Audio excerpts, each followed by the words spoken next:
Have you ever met someone who is incredibly confident, but has absolutely no idea what they are talking about? They speak with authority on complex topics after reading a single headline, convinced they have it all figured out. This isn't just arrogance, it's a predictable pattern in human psychology. Imagine a man named Mark who decides he wants to learn photography. He buys a fancy camera, watches a few online tutorials, and takes some photos of a sunset. A couple of the photos get a lot of likes on social media. His confidence skyrockets. He feels he has a natural talent, a special eye for composition that others just don't. He starts offering unsolicited advice to his friend, a professional photographer with 10 years of experience. He critiques her lighting and framing, certain his newfound insights are revolutionary. She politely tries to explain some fundamental principles he's missing, but he dismisses her feedback. In his mind, he has already mastered the art form in a single weekend. Mark's rapid journey from novice to self-proclaimed expert is a perfect illustration of a cognitive bias known as the Dunning-Kruger Effect. This principle reveals a strange paradox about the human mind. People with low ability at a task often overestimate their own competence. The reason is surprisingly simple. The skills you need to be good at something are the very same skills you need to recognize how bad you are at it. If you don't understand the rules of chess strategy, you can't recognize your own strategic blunders. You only see that you lost the game, and you probably blame it on bad luck. This creates a bubble of false confidence. A little bit of knowledge can make someone feel like a genius, because they don't yet know enough to see the giant gaps in their understanding. Psychologists sometimes refer to this initial burst of overconfidence as Mount Stupid. It's the peak you climb right after learning a little, where you feel on top of the world. But what about the people on the other end of the spectrum? The true experts who have dedicated their lives to a particular skill? Counterintuitively, they often do the opposite.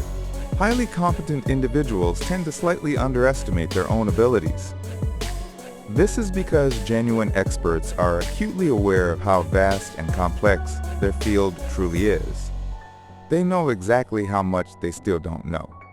Because tasks in their field feel easy to them, they incorrectly assume those tasks must be easy for everyone else too. Their expertise becomes their new normal.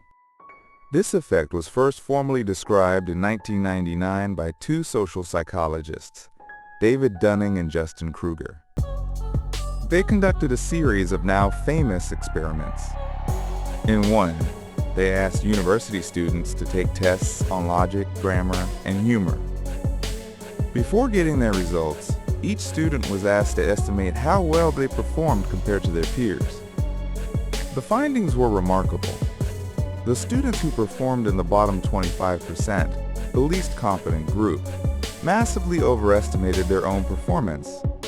On average, they believed they had scored better than 60% of the other students, when in reality, they were near the very bottom.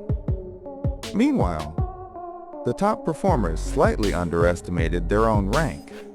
They were skilled, but they were also humble about how their skills compared to others.